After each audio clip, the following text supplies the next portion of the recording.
Up next, the Green Party candidates Ralph Nader and Winona LeDuc, Friday at the University of Minnesota. The two candidates spoke about global corporations versus democracy. Thank you all for being here. Thank you for your courage in bucking the system, in dreaming for something that is a future for all of us. We have a word in our language, Ji-misa-wabin-da-bing, which means basically window shopping for a positive future. And that is what I believe that we are about the process of. We've decided that we will not wait for someone else to take care of those things for us. We have decided that, that we are the responsible people who live here, that we are the ones that have the dreams and the hopes, and that we have a right to say that we have a vision for this society, and that is a good vision. I am honored to be with you. I'm honored for all of the work that the Green Party has done and your hope and your courage, because it very much encourages me in my work in my own little community. And I think for all of us who work kind of in, sometimes we work as islands of political correctness unto ourselves. And what we need is the joining of those visions and the joining of those commitments to make something new, to make something which is right.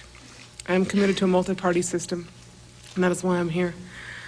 I'm also here because I believe that natural law is the highest law, higher than the laws made by nation states or municipalities, and one would do well to live in accordance with natural law. One would do well to understand that if you put something in the water, you will end up drinking it. If you put something in the air, you will end up breathing it. And if you put something on the land, it will be there in your food. The society has come to not live in accordance with natural law. It lives with a series of laws that we have made up for our own convenience. Laws which have created, which have taken from the natural world for humans and reduced most of the rest of the creation to relative poverty. Or even in the state of Minnesota, to be a wolf, you can only be a wolf if you're if you stay under the cap of what, 2,200 and stay in the right place. And that's what we have done. The only animal that seems to be sacred in this country is a cow, which has about 270 million acres of western rangeland being consumed. My vision is not different than most of yours. I come from a small reservation in northern Minnesota, but I'm someone who has seen most of the brunt of public policy. When you live in the poorest communities in the state, what you see is the back end of it, And I am someone who believes that public policy should not be written for the richest in this country, it should be written for the poorest.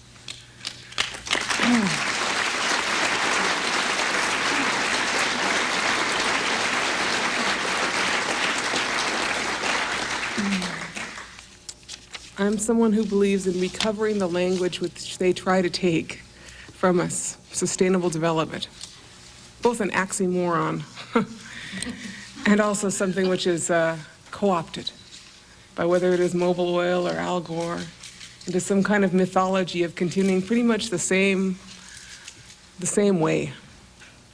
And I'm someone who is committed to transforming our world from a society which is based on conquest to a society which is based on survival.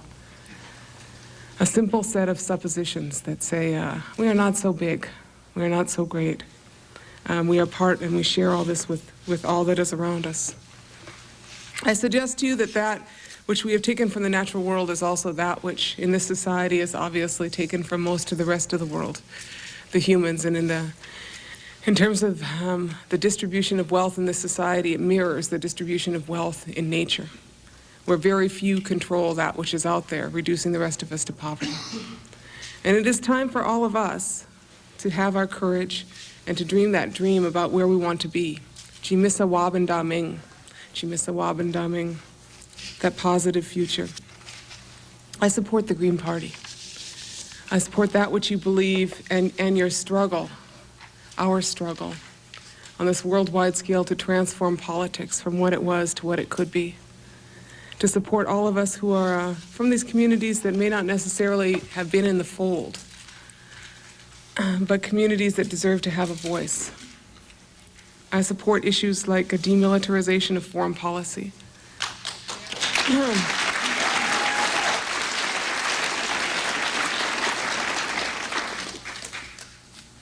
You know, as we consider countries like Colombia, where many of you know one of my best friends died last year, helping the Ua Indians down there.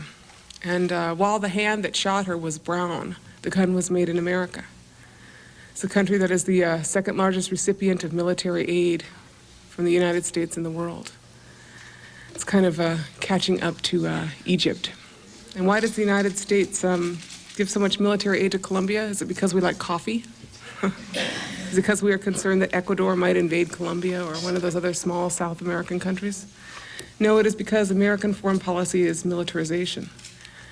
And each place in that region is being turned into a mirror of what is the United States. And when I consider that Al Gore talks about things like campaign finance reform, I also consider that Al Gore has $500,000 worth of stock in Occidental Oil, which is a major corporation trying to destroy Indian people, Ua Indian people in Colombia.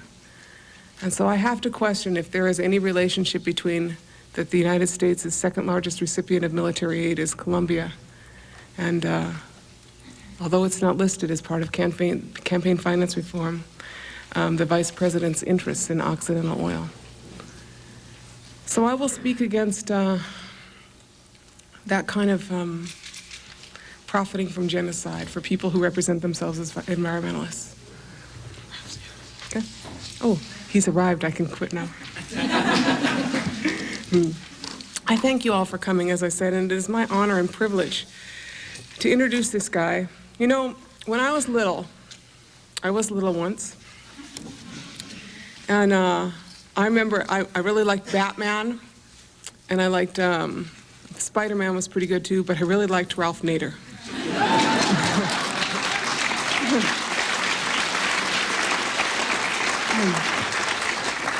And although he does not wear tights, he is the people's superhero. And we welcome him here.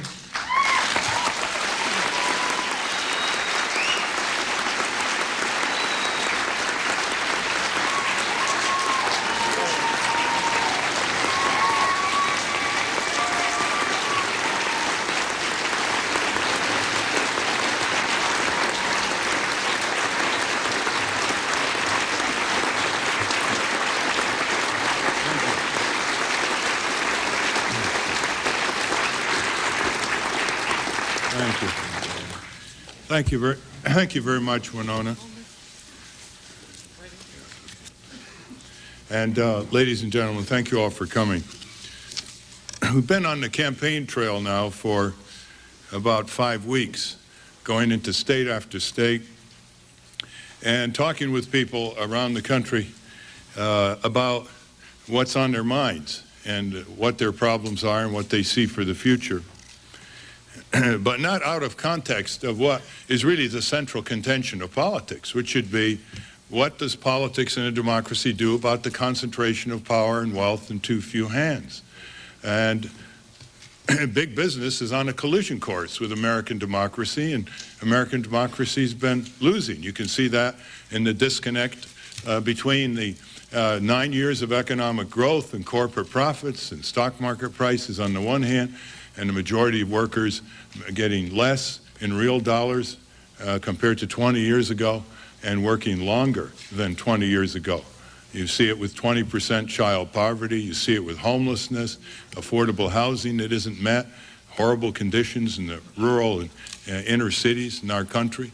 You see it with consumer indebtedness. It's up to $6.2 trillion. You see it with the crumbling public works that supposed to serve people, like schools and mass transit and clinics and other what they call infrastructure, that in a period of prosperity we're not putting public budgets in, instead of making fat corporate cats fatter with corporate welfare.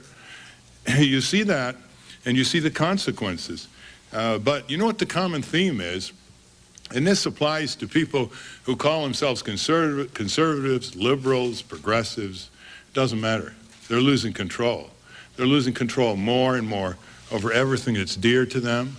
their time, their community, their government, their workplace, the ability to have a say in the future of their country, the ability to air their grievances. And you see this in every role that we play in the political economy. People who vote and people who don't vote say that their vote doesn't mean all that much. Even if they go down out of a sense of duty to vote, they don't think their vote means that much. Why? Because they know that special interest cash in campaigns nullifies a lot of what their vote is supposed to mean, including not giving them enough choice politically. As workers, try forming a trade union in this country, in the private sector. We have the most restrictive and obstructive labor laws against workers banding together to represent their interests of any Western nation. And trade union membership in the private sector is down under 10%, the lowest in 60 years. And of course, at the same time, global corporations have even more leverage over workers in this country. Not only the usual political influence, but the ability to threaten to close down and go overseas. And that's quite an important leverage when people are working for $6, $7, $8 an hour and they don't think there's another job around. You know, there are over 40 million people in this country who are making less than $10 an hour. And a lot of them are making $8, $7, $6, $5.50. Try supporting a family on that. And of course they say, well, we have low unemployment now. It's about 4%. Well, are you really fully employed at $6.50 an hour? It's pretty hard, especially if you have to buy a used car and try to get to work, and you've got auto insurance policy, etc.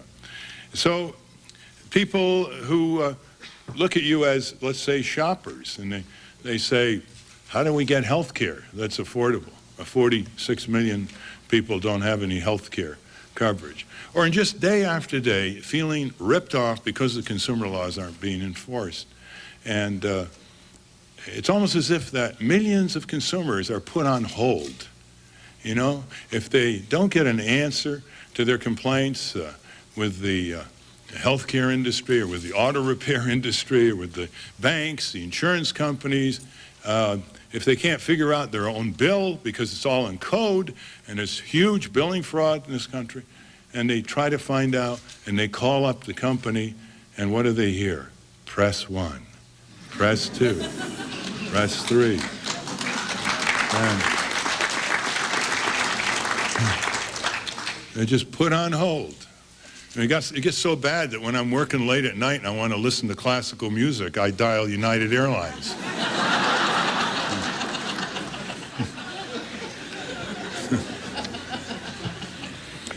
For your own information, in New Age music, American Airlines had some good New Age music. Now, I grew up in a small town in Connecticut. It was a mill town, factory town. Had several textile plants, and they didn't pay the best of wages.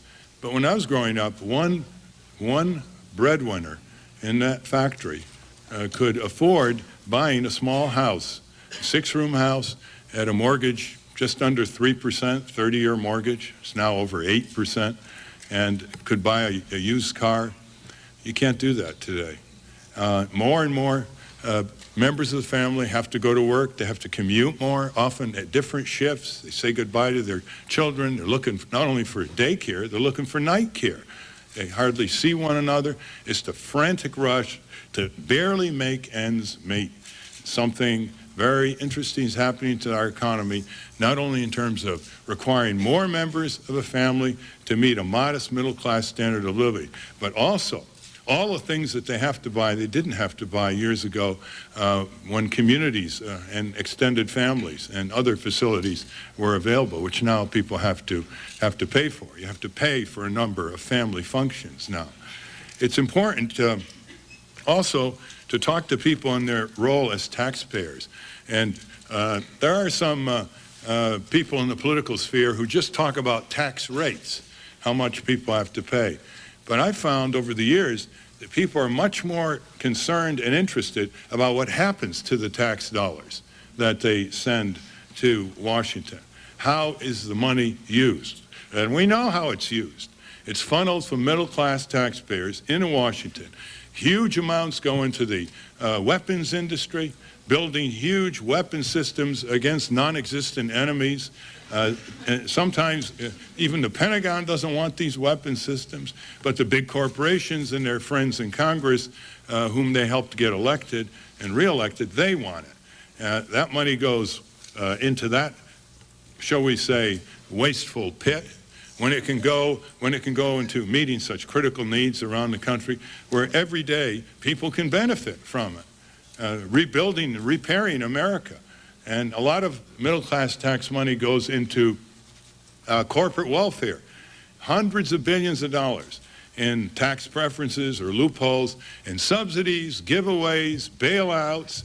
I mean, half of Washington, D.C. is a bustling bazaar of accounts receivable. And just pouring that money into big corporations who are already making huge profits. So if you look at what's going on, and you say, well, how did these things happen?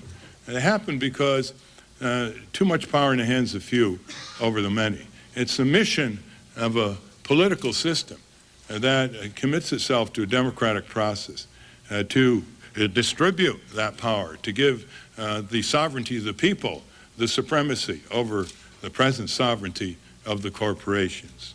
And this is what this campaign with the Green Party and with Winona LaDuke and citizens all over the country, our staff, the specialists that we have access to, but most important, citizens all over the country.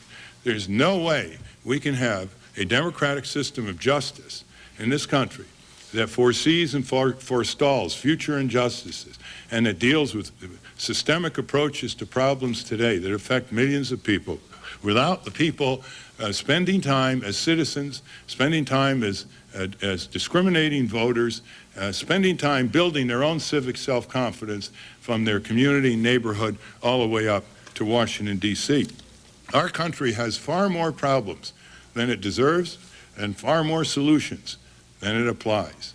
And that's what I'd like to talk about today.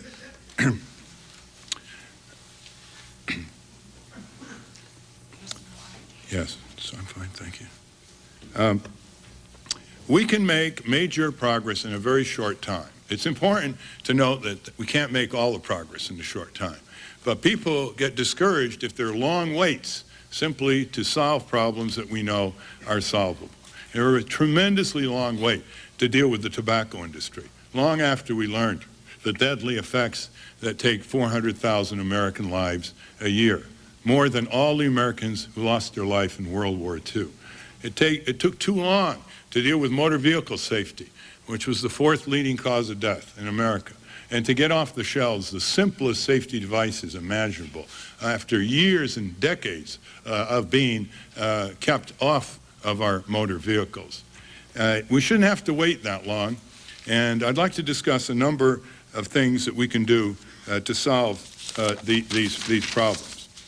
Together, we certainly can change the system of health care in this country and go for universal health care coverage with first-rate,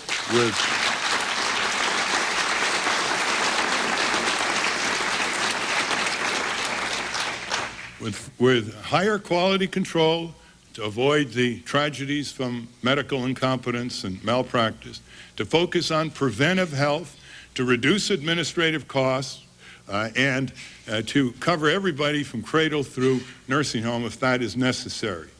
Now, isn't it interesting that every other Western country does that for its citizens? What's more interesting is there are countries abroad for whom we send foreign aid who also have universal health coverage for their citizens. The important thing is not just to focus on the financing mechanisms of health care. It's to focus on the quality of the health care, the accessibility of the health care, and the focus on preventive health, which means safer workplaces, safer environment, better nutrition, better diagnosis, etc. That's very important. Also, to get rid of the horribly discriminating impact on poor people, minorities in the healthcare system that have been documented by our Department of Health and Human Services for years. Together, We will reform corporate welfare as we know it. Huh? There's been utterly too much aid to dependent corporations without any 5-year cutoff period, one might add.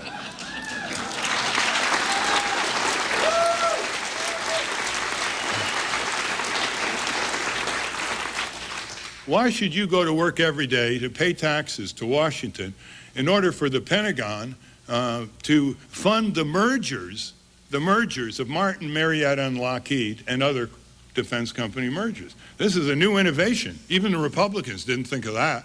The Democrats said, well, we want to fund and finance and subsidize these mergers. Well, the Lockheed Martin Marietta merger took $1.5 billion of your tax dollars, including, until Bernie Sanders in Congress spotted it and cut it off, $30 million in bonuses to a half dozen executives of these companies.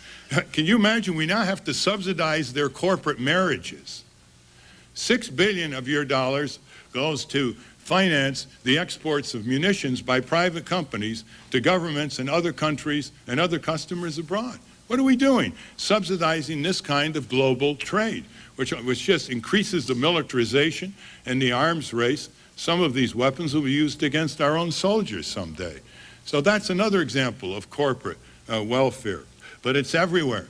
Washington is full of corporate welfare programs. Our last count was over 120 programs, every conceivable area. The Treasury Department vis-a-vis the financial industry, the Federal Reserve vis-a-vis the banks, the Department of Agriculture vis-a-vis agribusiness, the Department of Commerce subsidizing exports. Your tax dollars were used to subsidize the establishment of McDonald's in foreign countries, McDonald's.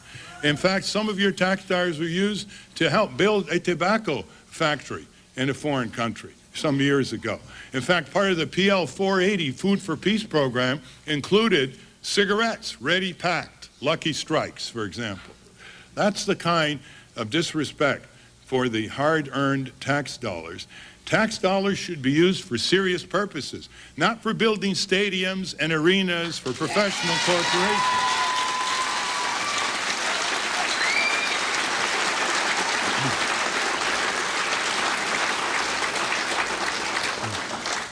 The same cities who are pumping up money for these mega millionaire sports complexes and gallerias find that they don't have enough money to repair the schools, to provide adequate recreational facilities for participatory sports instead of spectator sports, to provide the services for the children and adults in the neighborhood. We've got to put an end to that, as the citizens in Connecticut did not long ago when they opposed a $500 million boondoggle that the Democratic legislature and Republican governor cobbled together to lure the Boston Patriots NFL football team from the Boston area to Hartford. And they thought they were going to roll my native state of Connecticut citizens, and the citizens, led by the Green Party, I might add, brought it together and beat it. The last we saw of Mr. Kraft was that he was repairing back to the Boston area to spend his own money to build his own stadium. Together, we can foster a renewed labor union movement. Remember,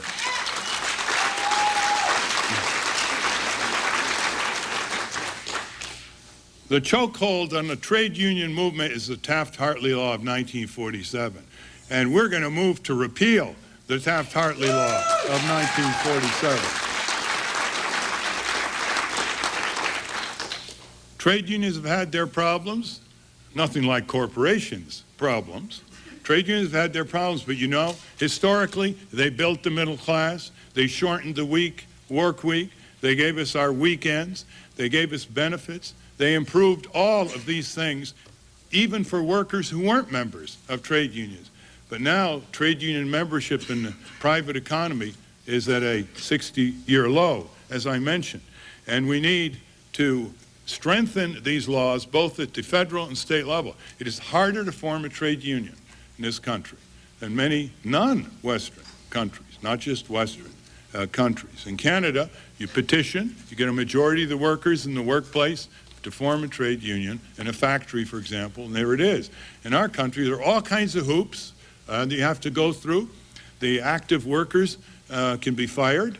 It takes 3.5 years for the National Labor Relations Board to reinstate them. There are no punitive damages, just back pay. During that time, the other workers have gotten the idea, right? And it's totally intimidating, and these corporations have got to have a countervailing checkpoint in the form of organized workers through their own trade unions, run in a democratic and clean manner.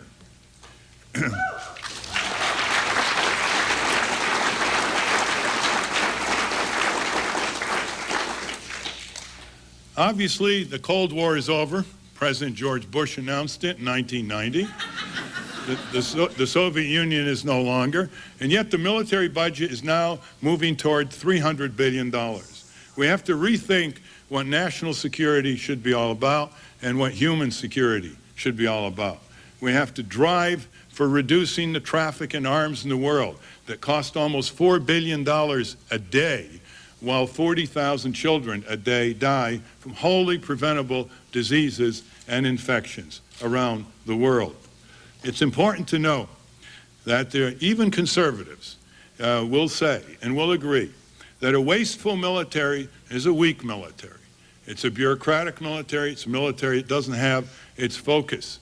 It's a military that's driven by corporate profits of the military-industrial complex, as President Dwight Eisenhower termed it for the ages. It's also important to know that there's a dissenting opinion in the Pentagon itself. They don't want any more B-2 bombers. There are analysts in the Pentagon who don't want the multi-billion-dollar F-22 fighter program. But of course, who determines foreign military policy? More and more, it's these giant military defense firms that are subsidized by your taxpayer dollars when they merge, bearing down on Congress through their political action committee funds and all other ways of basically twisting military policy in ways that are totally dysfunctional. For heaven's sake, why do we have to spend $70 billion or more dollars every year to support our boys in Western Europe and East Asia, to defend prosperous countries who can defend themselves against non-existent enemies?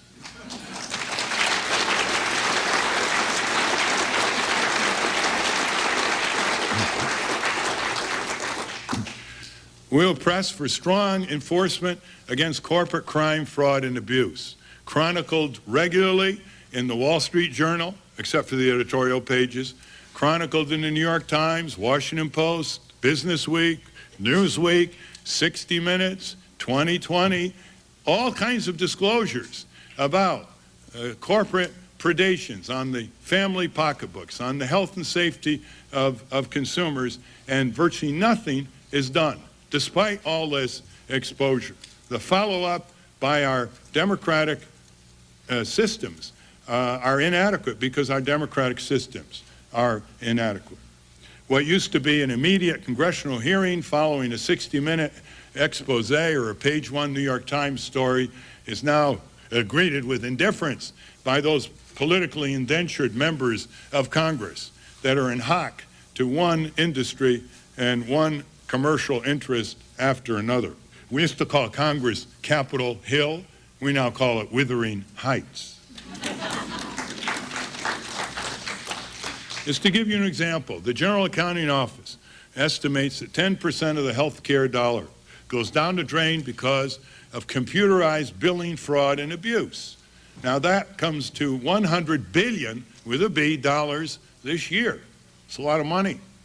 $60 billion is the cost of medical malpractice, apart from 80,000 deaths every year, according to the Harvard School of Public Health.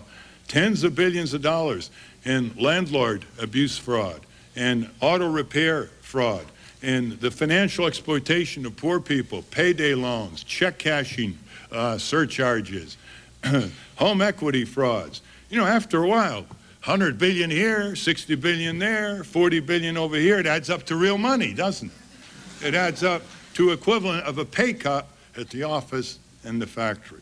We need law and order for corporate crime, fraud, and abuse. We need political representatives to speak as forcefully against corporate crime, violence, corporate welfare, corporate regulation of our lives.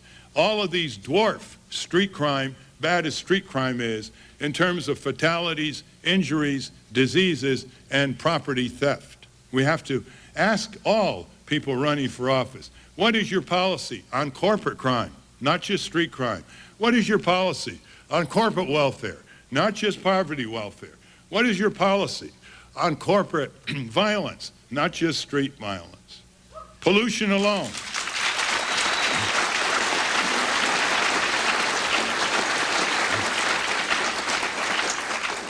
Pollution, air pollution alone takes 65,000 lives compared to about 25,000 homicides every year. And how about the addictive industries? How about tobacco companies?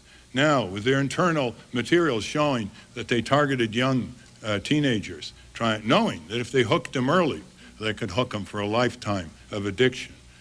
And 400,000 people, as I mentioned earlier, die every year. Don't the addictors have some responsibility here, especially since they're going after young children with very impressionable advertisements, as they have years and years ago until very recently?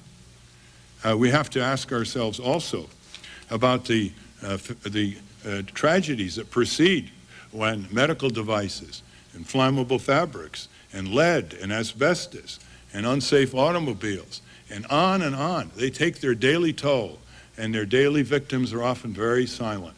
And who represents those voices? Who says that we've got the technology to put into these products that will save lives? Who requires government regulatory standards?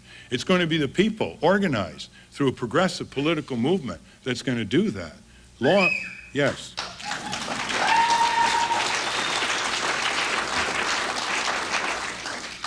You know, the more money that's siphoned off of consumers' dollars because of all this corporate crime and fraud, the less money people have to buy what they need. And it's about time that people say that we're going to crack down with strong consumer protection law enforcement because it's your money. It's your money that's at stake here. And we have to give a due respect for people's hard-earned monies in ways that are very, very visual and very, very compelling. If you look at all the ways that poor people are exploited in our cities and rural areas, it's just staggering. There is anarchy out there. There is not a legal system. There are laws on the books, and some of them very good laws, and they're not enforced. And that's what a democracy does. It enforces the law against the rich and powerful, just the way the law should be enforced on all the rest of the people in the society. We will also remove the grip that the fossil fuel industries and the nuclear power companies have on our energy policy.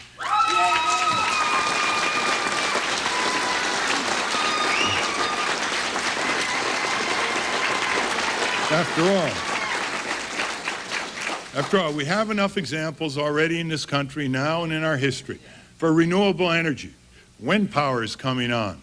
We have biomass. We have dropping prices for photovoltaics that are becoming competitive. We have solar thermal. It's been used on roofs in South Florida for decades.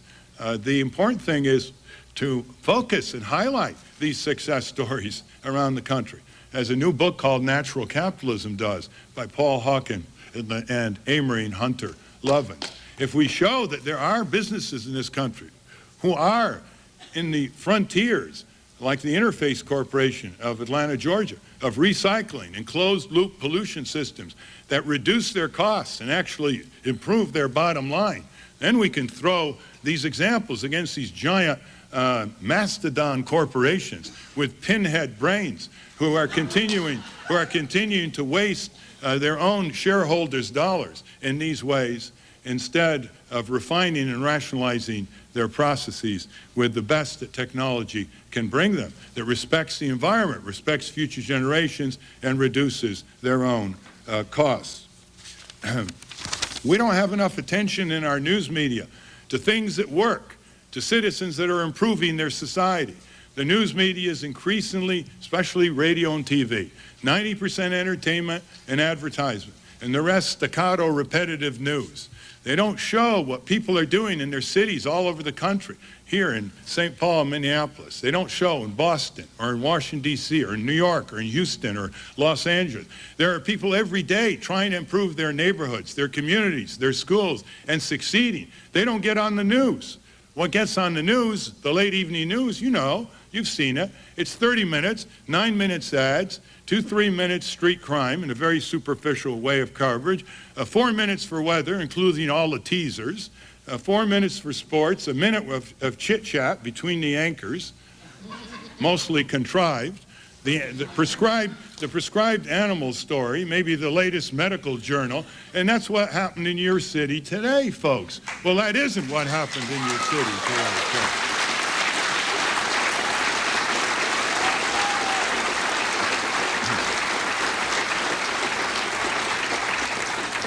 It's high time that a democratic movement made up of people who own the public airways, that's our Commonwealth asset.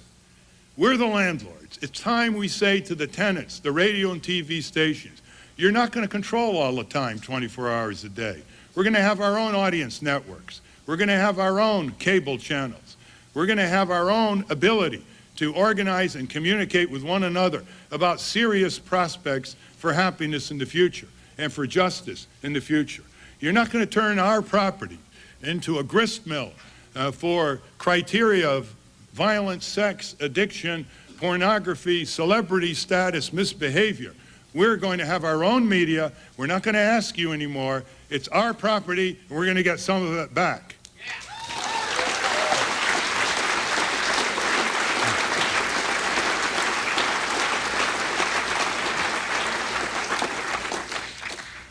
Public transit. Have you ever seen an ad on television promoting a new car that displayed traffic congestion? It's always that winding road by the ocean. There's never another car. Have you ever seen an ad on television showing modern personal mass transit systems where you're sitting, going to work or coming home, relaxed, reading the paper, chatting one another, looking out the window where there's a parallel highway with clogged bumper-to-bumper vans, trucks, and cars? No, of course not. The bias toward highway transportation that's increasingly clogged, that takes hours and hours a year for people to get back and forth from work, often exhausted, that has got to end. We have wonderful new technologies in mass transit. They're not belching buses anymore. And our tax dollars have got to be distributed more fairly so that people, all people, can use public transit. And especially poorer people who can't afford motorized transportation, have to spend 3 hours to get to work in the suburbs or what have you. They need public transit as well.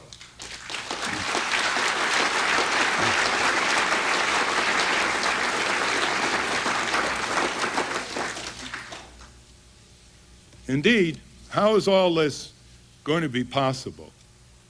How can we get this done? First, every one of us got to stop saying that we are going to surrender to a winner-take-all political system. That way, we can never build anything in the future. We don't have proportional representation, as in some places in Europe, where the Green Party got 5% of the vote, it got 5% of the parliament in Germany. In our country, we need a discussion about proportional representation in this campaign, and we're going to get it. But in our country, we have to define winning in many ways. Not only winning as many votes as the Green Party and the local and state candidates in our presidential campaign can get, but also by bringing thousands of people in this country into progressive political activity, by bringing many more people to run for local and state office and national office, and by moving that agenda from the narrow cul-de-sac that the two parties managed to maneuver public attention during campaigns toward into a broad-based analysis of what the future of this country can be, what the pursuit of happiness really means, how it involves the requisite pursuit of justice, which is an essential part of the pursuit of happiness, how many solutions we can put together. Has there ever been any country in the world that has the wealth, the science, the technology, the constitution, the judicial precedents, the heroic antecedents of citizens who, against overwhelming odds, moved to abolish slavery, to give women the right to vote, to organize workers into trade unions, to build the greatest progressive movement thus far, with small farmers banding together out of East Texas in 1887 that swept the country, to build the civil rights movement, the disability rights movement, and the environmental and consumer and the recent women's rights movement. Has there ever been a country with those traditions, with this capacity, with this technology, with this pilot project experience of what succeeds and what doesn't, that has so many systemic problems and injustices, that has so many people trying to fight for a decent standard of living, trying to have tranquility in their neighborhood, trying to develop a creative culture that isn't a spectator culture, but one that comes from the source of the community? Many of the problems we have today in different garb were the ones 100 years ago when the reformers documented them and said, never again, in about 20, 30 years, we won't have these. We have massive malnutrition and hunger in this country. 30 million people exhibiting hunger. The charities that are bringing food to people, they're all overloaded in a period of maximum prosperity. I think the big barrier here is what Louis Brandeis once said, that we can have democracy or the concentration of great wealth in the hands of a few. We cannot have both. He said that in 1941 as a justice of the Supreme Court of the United States.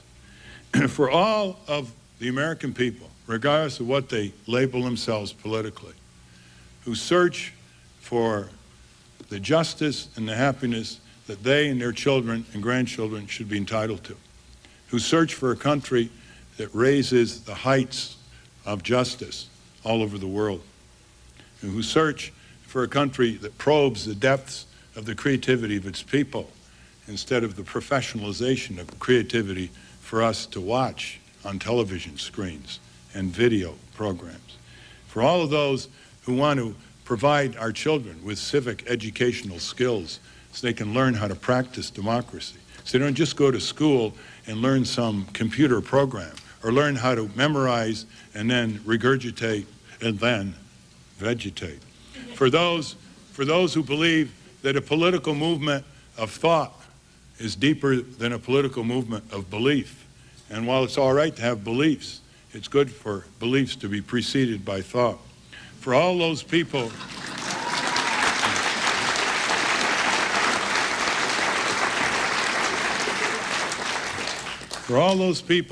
who want to redirect some of their time into citizen activity and into political activity, which should be part and parcel of what we call citizen activity. They're a natural sequence. For all those people who want to connect with like-minded people, but are separated by the concentration of power which breeds indifference, apathy, and powerlessness among too many of our fellow citizens. For all these Americans, this is your chance. This is your opportunity. This is your ability to build a party from the grassroots up, a party that doesn't have baggage, a green party that is more than just a dedicated adherent to an important pattern of environmental safety, health, and justice, but one that pays attention to the tax system and what happens when it's so distorted and so preferenced for the rich and powerful, that pays attention to education and not just schools and teacher pay, but what the children are learning or not learning, who pays attention to the plight of the workforce in our country, who pays attention to how our power is going to be used overseas, who pays attention to how our tax dollars are used and misused, not just how much we pay in tax dollars. This is the most comprehensive political platform of any party in the country. It is a Green Party platform that reflects the best in us. That's what a strong democracy does. That's why we intuitively like a strong democracy, because a strong democracy gets the best out of more people. It gets the best out of more people. An oligarchy, a plutocracy, which is more and more what characterizes our political economy, the convergence of big business and big government, turning government against its own people, or at the least turning government's back against its own people.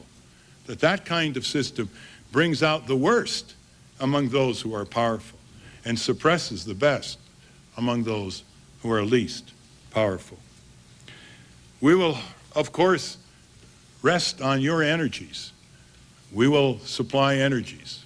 But in the final analysis, it's your energy and your commitment and your willingness to break the habit of the two-party duopoly grip, or shall we say one corporate party of Republicans and Democrats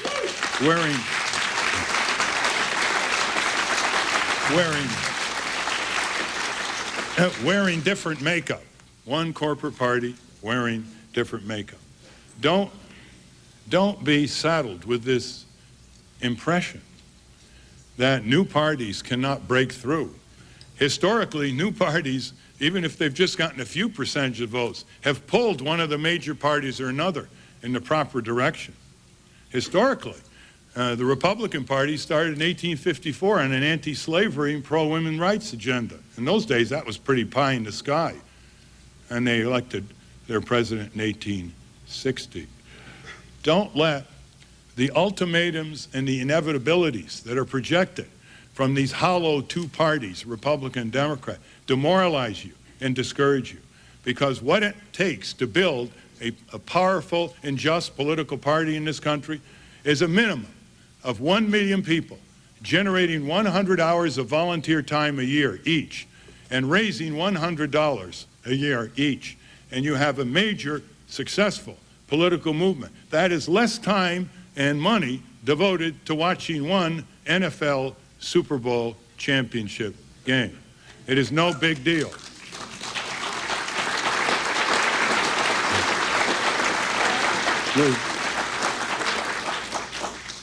With your volunteer time and contributions, the pace of this progressive political movement can spread rapidly in the coming weeks and months. We will not marginalize ourselves.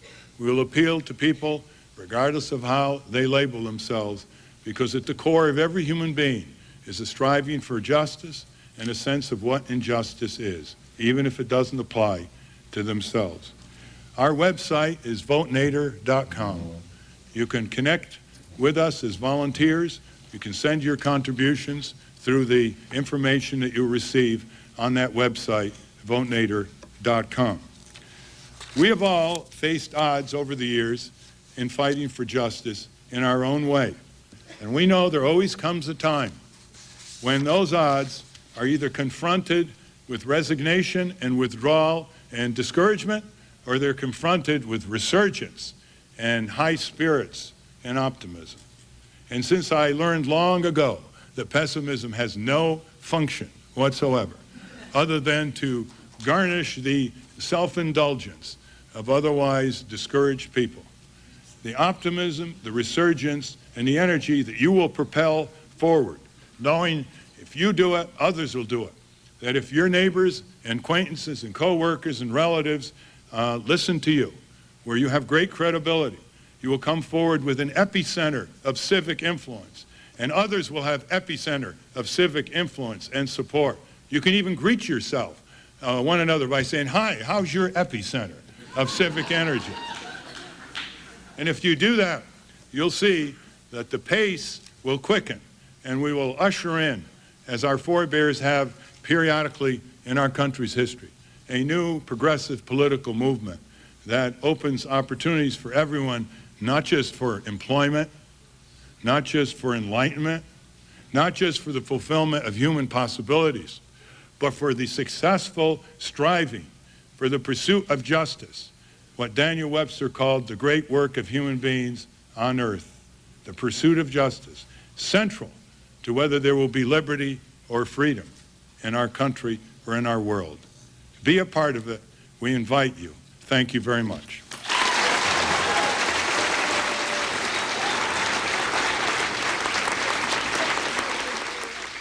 Ralph Nader and Winona LaDuke were campaigning in Minneapolis, Minnesota on Friday. The two candidates are working to have the Green Party on the ballot in 50 states.